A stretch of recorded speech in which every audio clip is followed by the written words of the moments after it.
जितने भी राज परिवार के आसपास के रहने वाले लोग हैं और जो ब्लॉगिंग की दुनिया में आना चाहते हैं, भाई सड़क पे खड़े होके कटोरा लेके भीख मांग लेना, लेकिन राज परिवार का एहसान न लेना। एक लड़की को मरते दम तक भी वो कन्यादान की कीमत चुकानी पड़ेगी जो गलती करके उसने इन लोगों से करवा लिया था। हेलो गाइस, राधे राधे, जय श्री कृष्णा। स्वागत है एक और नए वीडियो में। आई होप सब अच्छे होंगे, स्वस्थ होंगे, मस्त होंगे। और जिनको भी मेरी वीडियो अच्छी लगती है प्लीज़ गाइस पहले ही लाइक कर दिया करो, कमेंट कर दिया करो पूरा देखते हुए, फिर आप लोग भूल जाते हो और ऐसे ही पतली गली से निकल जाते हो। और जिन लोगों ने भी सब्सक्राइब नहीं किया हुआ है चैनल, प्लीज़ गाइस चैनल को सब्सक्राइब कर लेना। सबसे पहले हम बात करेंगे अप्सरा मॉम की। अप्सरा मॉम खुद कहती हैं कि हमारे यहाँ से लोग कंटेंट उठा रहे हैं, कंटेंट के भूखे हैं, हमें टारगेट करते हैं। आप अगर ध्यान से देखोगे ना तो इस परिवार में अगर कोई सबसे ज़्यादा कंटेंट बनाता है और कंटेंट का भूखा है तो वो खुद ये हैं। या जी हाँ, ये राजमाता ही हैं जो अपनी बेटी के मिसकैरेज पे 10 ब्लॉग छाप सकती हैं, जो अपनी बेटे बहू से भी खुद घर में बैठ के कंट्रोवर्सी कर सकती हैं, जो कुछ भी कर सकती हैं और फिर अपना सारा किया धरा रिएक्शन चैनल वालों पे फोड़ देती हैं और क्या बोलते हैं दूसरों पे फोड़ देती हैं, अपनी ऑडियंस पे फोड़ देती हैं। और जितने भी लोगों को आसपास आके अगर इनके यहाँ पे एक ब्लॉग भी बना लें तो उनको जाके ये एहसान जताते हैं कि हमारी वजह से ये लोग चमके हैं, उनका नाम हमारी वजह से हुआ है। एक्चुअली में क्या हुआ, जो पंकज निशा हैं उनका एक ब्लॉग आया कि सब 4-5 दिन से जो भी वाईटी पे माहौल बन रहा था, कोई अंशु को ब्लेम कर रहा था, कोई राज परिवार को ब्लेम कर रहा था, कोई झूलन देवी को ब्लेम कर रहा था, तो लोग ना इक्वल ब्लेम कर रहे थे।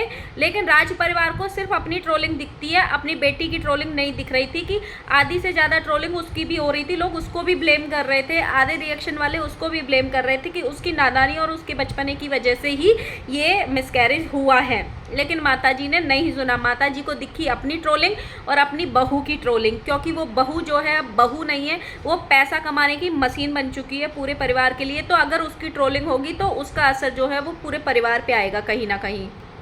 तो जब माताजी ने 3-4 ब्लॉग छाप दिए जिसमें उन्होंने कहीं ना कहीं पंकज और निशा का नाम ले लिया था कि उनको पता था तो हमें क्यों नहीं बताया, तो उसकी सफाई में पंकज निशा ने जो है पूरा मैटर क्लियर किया था कि हमें अंशु ने मना कर दिया था और हमने उसका बहुत ध्यान रखा था, ये ऐसे करके पूरा ब्लॉग बनाया था।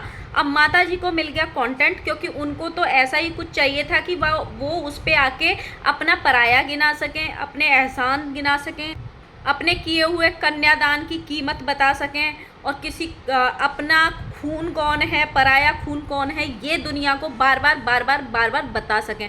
अरे जो लड़की अभी बेड में से भी नहीं उठी, जो लड़की अभी खुद को ब्लेम करने बैठी है, कल भी जिसका ब्लॉग आया, कल भी मैंने भी ब्लॉग बनाया था जिसमें मैंने उसको ही गलत बताया था कि किसी को भी टारगेट मत करो, वो उसकी खुद की गलती से हुआ है। लेकिन आज नहीं, जिस हिसाब से माताजी कंटेंट यूज़ कर रही है ना इस चीज़ को, उस हिसाब से उसको ही ब्लेम करना गलत है। वो लड़की बेड में से भी नहीं उठी। आप कहते हो ना अपने आप को माँ कहती हो ना, अपनी बेटी का इतना सा तो ख्याल रख लेते कि उसको बेड से तो उठ जाने देते। बार बार उस कन्यादान की कीमत मांगती हैं। मतलब इनको ये चाहिए कि वो सुबह उठ के इनके 4 बार पैर छुए, 4 बार सोने से पहले एहसान जताए कि थैंक यू आपने मेरा कन्यादान किया, अगर आप नहीं होते तो मेरी कभी ज़िंदगी में शादी नहीं होती। मैं पक्का बोलती हूँ कहीं ना कहीं किसी कोने में बैठ के वो लड़की दिन में एक बार ज़रूर सोचती होगी कि मेरी ज़िंदगी की ये सबसे बड़ी गलती है कि मैंने इन लोगों से अपना कन्यादान करा लिया। क्योंकि यार मतलब कुछ भी हो, लेकिन राजमाता का ये कन्यादान वाली जो लाइन है ना वो कभी नहीं जाती है। हमने 8-10 महीने पहले किसी को अपना लिया, हमने 8-10 महीने पहले किसी को कन्यादान कर दिया, हमने ये कर दिया, और फिर ये लोग इनको महानता का टैग भी चाहिए साथ में। क्या उस लड़की ने एक बार भी कहा कि मेरी इस मिसकैरेज की वजह तनीषा है? क्या उस लड़की ने एक बार भी कहा मेरे मिसकैरेज की वजह टुचिन है? क्या उसने ये कहा कि मेरी माँ इस चीज़ की, वो कल भी ये आके ये बोल के गई, मुझे कोई फ़र्क नहीं पड़ता दुनिया मेरे साथ में कोई खड़ा रहे ना खड़ा रहे, जब मेरी तबीयत ख़राब थी तो मेरे माँ बाप मेरे साथ में थे, कल भी उसने ये कहा। लेकिन माताजी ने आज ऐसी वीडियो छापी जिसमें अपना खून अपना होता है, दूसरे का होता है, ये कह के वीडियो छाप दी। अंशु को रिश्ता रखना है हमसे रखे, ना रखना है ना रखे, ये वीडियो छाप दी। तो मतलब कंक्लूज़न ये है कि ये बार बार पूरा परिवार वो लड़की से कहीं ना कहीं रिश्ता तोड़ना चाहता है, लेकिन कहीं ना कहीं वो लड़की भी नहीं तोड़ पा रही है, और कहीं ना कहीं बार बार में फिर ये लोग भी नहीं तोड़ पाते हैं, क्योंकि ये लोग भी तो एज ए कंटेंट उसको यूज़ करते हैं। अपनी बेटी ने जब इनकी बेटे पे थूका, जब पूरी भरी कंट्रोवर्सी चल रही थी, जब इनके बेटे पे थूका, जब इनकी खुद की बेटी को, इनके खुद के ही बेटे से घिन आ रही थी, खुद का ही जमाई खुद के ही बेटे को जूते मारने की बात कर रहा था, तब माताजी का मुंह नहीं खुला? तब माताजी को याद नहीं आया कि मेरी बेटी ने क्या बोला? क्योंकि वो इनका खुद का खून था। जैसे ही किसी भी क्रिएटर का वीडियो आता है, तुरंत माताजी एक रिएक्शन वीडियो लेके आ जाती हैं। लेकिन जो काम खुद रिएक्शन चैनल वालों का है, जो वो करते हैं, हर किसी को अपना काम दायरे में करना चाहिए, लेकिन जो काम रिएक्शन चैनल वाले करते हैं उस पर माताजी ये बोलती हैं कि रिएक्शन वाले ये कर रहे हैं, वो कर रहे हैं, वो कर। भाई तुम खुद भी तो देखो, 4 दिन में 6 ब्लॉग छाप दिए आपने एक मिसकैरेज को लेके। जब तक पूरी दुनिया में किसी ने भी वीडियो नहीं बनाया था, किसी ने भी वीडियो नहीं बनाया था, ना एक भी वीडियो रिएक्शन चैनल का आया, ना एक भी वीडियो किसी क्रिएटर का आया। यहाँ तक कि जो पंकज निशा जिनका माताजी नाम ले रही है ना, वो उसके अंशु के घर में खड़े थे पूरी रात से, उन लोगों ने सोशल मीडिया पे भनक तक नहीं लगने दी कि उसका मिसकैरेज हुआ, वो हॉस्पिटल में है। लेकिन जैसे ही माताजी को पता चला कि अंशु का मिसकैरेज हुआ है और वो हॉस्पिटल में है, जबकि वो वीडियो बनाई तक भी नहीं थी, लेकिन कंटेंट के भूखे हैं ये लोग इतने कि वो वीडियो पे उस लड़की का मिसकैरेज नाम का थंबनेल बना के ये माताजी ने पूरा ब्लॉग छाप दिया था, जबकि पूरी दुनिया उस पर 1.5 लाख व्यूज़ गए थे, इसीलिए कि देख के आते हैं कि माताजी ने क्या बोला है। इतनी कंटेंट के भूखे हैं ये, और ये बात करते हैं कि कौन मेरा अपना है, कौन मेरा पराया है। अगर पंकज निशा को, दुनिया को वो करना होता तो वो रात में हॉस्पिटल से ही ब्लॉग डाल देते, बट उन्होंने नहीं डाला, 4 दिन तक ब्लॉग नहीं डाला। कल उनका जब उनके ऊपर ब्लेम लगने लगे, खासकर माताजी ने जब अपने वीडियो में बोला कि अगर पंकज निशा को पता था तो मुझे बताना चाहिए था, तब उन्होंने ब्लॉग डाला। लेकिन माताजी ने क्या ब्लॉग डाला आज?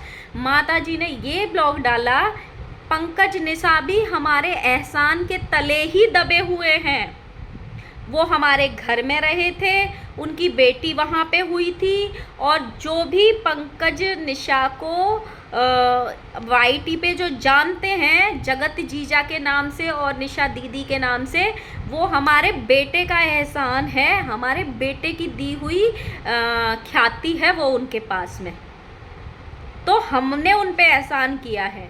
मतलब जितनी भी दुनिया है वो इनके एहसान के नीचे दबी हुई है। ये माताजी हर बार किसी ना किसी का एहसान गिना ही देती हैं कि भाई, मैं वही बोलती हूँ कि भाई कटोरा लेके भीख मांग लेना, लेकिन इन लोगों के सहारे कभी भी सफलता की एक सीढ़ी भी ना चढ़ना, नहीं तो पूरी जिंदगी दुत्कारे जाओगे आप, कुत्ते से भी बदतर। मतलब ये लोगों ने आज उन पे भी अपना एहसान जता दिया, और ये राजमाता अपने आप को इतनी समझदार और इतनी महान बातें और ज्ञान की बातें करती हैं, और एहसान जताने में इनको एक पल नहीं लगता है। अपनी खुद की बेटी बेंगलोर वाली से रिश्ता क्यों नहीं तोड़ा था जब वो बेटे पे थूक रही थी? तो क्यों नहीं तोड़ा था जमाई से रिश्ता जब वो बेटे को चप्पल मारने की बात कर रहा था? क्यों अपनी बहू की गलतियाँ नहीं गिनाई जब वो अम्बाला में बुला के अपनी छोटी ननद को बेइज्जत कर रही थी? क्यों नहीं बोला था? कौन ये माँ है ना, सेलिब्रिटी बहू की माँ, जब एक ननद को बुला के दिन रात उसको बोल रही थी कि रोटी खाने यहाँ पे आ गई है, रोटी खाने और ब्लॉग छापने आ गई, तब क्यों नहीं उसकी गलतियाँ गिनाई ऑनलाइन आके? तभी भी क्या हुआ था, उस लड़की को चुप कराया गया था पूरे खानदान ने मिलके। जब ये वापस आ रही थी तब क्यों नहीं गिनाया अप्सरा मॉम ने? जब खुद रोते रोते हुए अम्बाला चली गई तब क्यों नहीं गलती गिनाई कि मुझे कोई छोड़ने वाला भी नहीं था, मैं बीमार पड़ी थी, मुझे किसी ने हॉस्पिटल में नहीं दिखाया। और जिस दिन वो अंशु वहाँ से आ रही थी उस दिन की गलतियाँ ब्लॉग में क्यों नहीं गिनाई कि हाँ मेरी बहू ने गलती करी थी और ऊपर की साइड देखा भी नहीं था, मेरी बेटी विदा हो रही थी, क्यों नहीं? उसकी गलतियां नहीं दिखी? यहाँ तक कि खुद राजमाता ने भी आते टाइम उस पर ध्यान नहीं दिया था, ना उसको विदा किया था, ना उसको बाहर तक छोड़ने आई थी, वो लड़की अकेले आ गई थी। क्यों? क्योंकि राजमाता के 2 लाख की फैमिली कंप्लीट हुई थी, राजमाता वाईटी पे सेलिब्रिटी बनी थी, वो उसमें ज़्यादा बिजी थी। बेटी जा रही है विदा होके तो जाए, उनको उससे कोई फ़र्क नहीं पड़ता है। उन्होंने विदा भी जो देनी थी सगुन की विदा, वो भी यहाँ बिहार आके जब वो बीमार पड़ी थी, वो लड़की देखने आई थी, तब उसको विदा दी है। और ये ज्ञान का पाठ पढ़ा रही हैं आज अपने और पराये की। अरे अपने पराये आप उसको एहसास कराते हो हर दूसरे दिन। वो लड़की पे धिक्कार है जो इन लोगों से रिश्ता निभा रही है। यार थोड़ी सी तो सेल्फ रेस्पेक्ट के साथ जियो। ऐसे ये तो मरने से पहले भी बोलेंगे, अगर किसी की डेथ हो रही, उठो उठो, हमने तुमको बढ़ाया है, तुम ऐसे नहीं मर सकते। पहले दुनिया के सामने बोल के जाओ कि हमारा जो नाम है वो राज परिवार ने बनाया है, तब मरना तुम। ऐसे हैं ये लोग, कंटेंट के भूखे। चलो एक कंटेंट की बात और बता देती हूँ मैं। जब पीक पे इनके बेटा और बहू अलग हो रहे थे, बहू बैठ के बिहार में अपनी सासू माँ के घर में रो रही थी और बेटा अम्बाला में बैठा था, उस टाइम जो है ये पहले तो इनके जो छोटा लाडला बेटा है उस पे जो औरतों की चप्पल मारने की बात करता है औरतों के लिए, उसके 5 लाख सब्सक्राइबर कंप्लीट हुए थे अपने चैनल पे, जब एकदम पीक पे थी। ये स्क्रिप्टेड की हुई कंट्रोवर्सी पीक पे थी जब इनके 5 लाख सब्सक्राइबर हुए थे।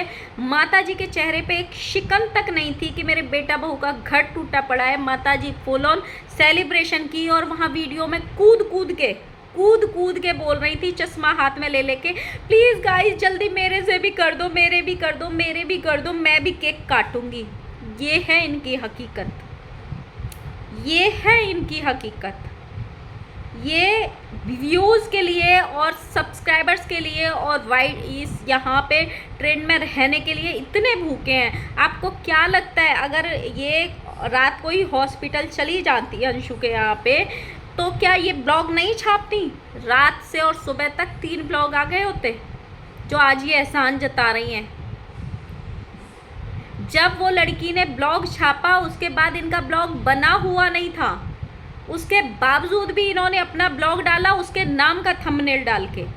वो इनको गलत नहीं लगा क्योंकि वो इनके घर का कंटेंट है। लेकिन अगर रिएक्शन चैनल वाले उस थंबनेल पे बात करेंगे कि माता जी ने थंबनेल क्यों डाला, जबकि उस वीडियो में ऐसा कुछ नहीं था, जब इनको पता चल चुकी थी मेरी बेटी का मिसकैरेज हो चुका है, तो इन्होंने उसका नाम का यूज क्यों किया और वो ब्लॉग डाला ही क्यों? वो बाद में भी तो डल सकता था। नहीं, वो इनके घर का कंटेंट है क्योंकि इनको चाहिए वो कंटेंट, व्यूज़ चाहिए इनको। और फिर ये सारा जो ठीकड़ा है वो दूसरों पे फोड़ दो, रिएक्शन चैनल वालों पे फोड़ दो और क्या बोलते हैं ऑडियंस पे फोड़ दो। अब मैं इनके 2-3 कमेंट पढ़ देती हूँ ज़रा। इनके कमेंट हैं, एक सेकेंड। तो तुम भी जहाँ अपने बच्चे और अंशु में चुनने की बारी आती है तो साइड हर बार अपने ही बच्चों का लेती हो, अंशु का नहीं। ये इनके सब्सक्राइबर ने लिखा है, किसी रिएक्शन चैनल वाले ने नहीं बोला है। आप अपना समझती तो सब परिवार मिलकर उसके पीछे पड़ी थी। आप भूल गई आप माँ थी तो आप भी तो नहीं छोड़ी उसको, आपने भी तो उसके नाम से कंटेंट बना के खाया, आपने भी तो घर में सॉल्व नहीं की चीज़ें। ये भी इनके सब्सक्राइबर ने ही बोला है, अभी भी पढ़े होंगे कमेंट इनके वीडियो पे। सारे कमेंट्स को लाइक किया इन लोगों ने।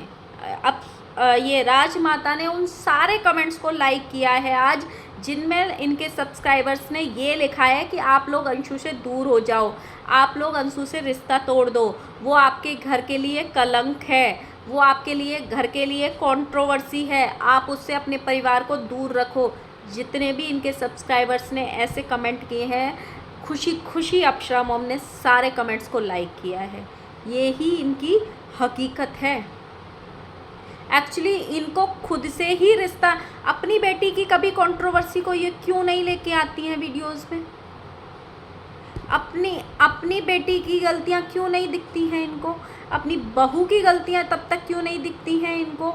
चाहे वो कुछ भी करे, इनको सब चलता है। हाँ, इनको गलतियां दिखती हैं ना, छोटी बहू की गलतियां दिखती हैं, बराबर दिखती हैं। कल परसों प्रेगनेंसी में भी उससे नेल पेंट लगवा रही थी पैरों में बैठ के, ज़मीन पे बिठा के, और फिर आज के थंबनेल में लिखती है कि मेरी बहुएं मेरी बेटी हैं। वीडियो में बोल रही थी अपनी वीडियो में, कल की वीडियो थी शायद, वीडियो में बोल रही थी कि मैंने जो अपनी बेटी है इनकी बेंगलोर वाली जिज्जी, उनकी जो दोनों डिलीवरी हैं मैंने अपने हाथों से अपने घर पे की हैं। एक बेटी का इन्होंने कन्यादान किया, जबकि उसकी मरती हुई माँ को इन्होंने वादा किया था। मैंने कभी इनके वीडियो में ही सुना था कि मैंने इसकी माँ से वादा किया था कि हम इसको कभी नहीं छोड़ेंगे, इस अपना पूरा फ़र्ज निभाएंगे। तो एक मरती हुई माँ को वादा किया था, उस कन्यादान को ये हर कंट्रोवर्सी में एज ए एहसान जताती हैं और दिखाती हैं, और हर बार इनका ये आता है मैंने 8 महीने पहले कन्यादान किया था, मेरे को ये सिला मिला, मेरे को वो सिला मिला। लेकिन आपने एक कन्यादान 5-6 साल पहले भी किया था, क्या किसी भी ऑडियंस ने उस कन्यादान का जिक्र कहीं सुना है?